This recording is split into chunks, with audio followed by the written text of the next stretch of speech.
Salut, donc après avoir fait une vidéo sur les meilleurs films de Clint Eastwood que je vous mettrai à la fin de cette vidéo, je viens vous parler de Juré numéro 2, le 40e et supposé dernier film de Clint Eastwood, qui a décidé de prendre plus ou moins sa retraite de réalisateur, il a quand même 94 ans. Après le pas terrible, faut être assez franc, crime macho, il revient avec un suspense, drame, mélange de suspense judiciaire, drame, film de procès, qui est devenu quasiment un genre à lui tout seul, et avec en tête d'affiche Nicholas Hoult, J.K. Simmons dans un petit rôle, Toni Collette dans un plus grand rôle aussi, et le reste du casting est parfait, même si je connais moins les noms de certains. C'est marrant parce que pour le dernier film d'un grand réalisateur, il fait d'énormes clins d'œil au premier film d'un très très grand réalisateur qui s'appelait Sidney Lumet, parce que malheureusement il est décédé depuis quelques années, et qui est le chef-d'œuvre absolu, Les 12 hommes en colère, avec notamment Henry Fonda. C'est pas un remake, c'est pas un faux remake, il fait de gros clins d'œil à peu près vers le milieu du métrage à ce film. Je vais pas vous spoiler, pour moi la bande-annonce spoil énormément de choses d'ailleurs sur le film de Clint Eastwood, où on se retrouve avec Nicholas Hoult, donc son personnage, qui va être père de famille, qui est bien sous tout rapport, et qui est appelé à être juré.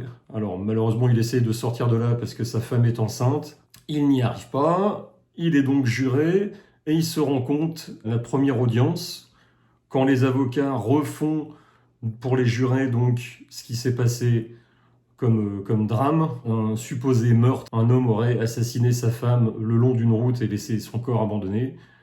Et c'est là que lui revient des flashbacks. Je vous spoile pas vu que c'est effectivement dans la bande-annonce, où il se souvient, lui, être sorti, avoir percuté quelque chose, être sorti de sa voiture, avoir regardé partout et n'avoir absolument rien vu.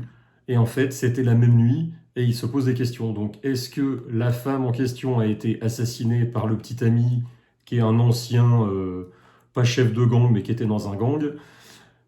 Ou est-ce qu'elle a été tout simplement tuée dans ce qu'on appelle un hit and run en anglais? Donc, vous percutez quelqu'un et vous fuyez les lieux du crime. Donc est-ce que Nicolas Hoult est, sans le savoir, le meurtrier de cette femme, ou est-ce que c'est le mari?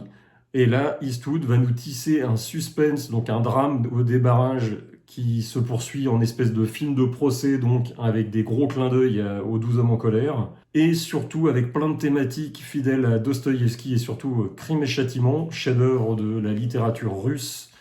Ça peut faire peur au niveau du nom, Dostoïevski, mais jetez-vous dessus, si vous ne l'avez pas lu, c'est non seulement effectivement un classique, mais c'est en plus très facile d'accès, et c'est on va dire un drame psychologique sur fond de polar, mais c'est très facile à lire, et c'est un bijou absolu, et on retrouve pas mal de thématiques dans le scénario. Je ne sais pas qui a écrit le scénario du film, mais on retrouve pas mal de thématiques justement sur ce film de Crime et Châtiment, et des gros clins d'œil au chef-d'œuvre de Sidney Lumet. Là, c'est pareil.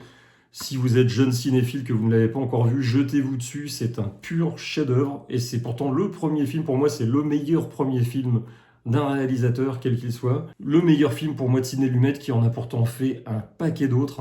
Je ne vais pas les citer, Network et autres. Donc jetez-vous sur celui-là. Et le film d'Eastwood, donc pour moi, il nous fait un excellent drame slash suspense, donc film de procès, moitié polar même sur une partie, et très psychologique. Donc je vais pas spoiler plus, là je vous ai fait les spoilers que de toute façon vous avez dans la bande-annonce. Et pour moi, son 40e et dernier film est vraiment super réussi. Le casting est parfait.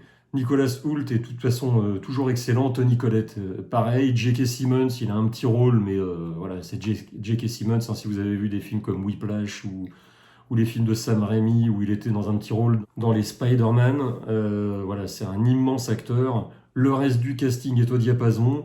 La mise en scène, ça fait un peu penser aussi à Mystic River, autre excellent film de Clint Eastwood. Si vous aimez les films de procès, si vous aimez les drames, si vous aimez les polars, ce film est fait pour vous. En plus, si vous aimez le cinéma de Clint Eastwood, c'est absolument à voir. C'est censé être son dernier film en tant que metteur en scène.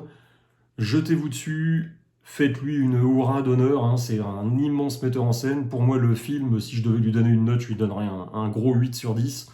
C'est vraiment un très très bon film. Je pense qu'il va être dans mon top 10 que je ferai peut-être sur la fin d'année ou début d'année prochaine de 2024, ou au moins dans le top 15. C'est un très très très très bon film d'Eastwood.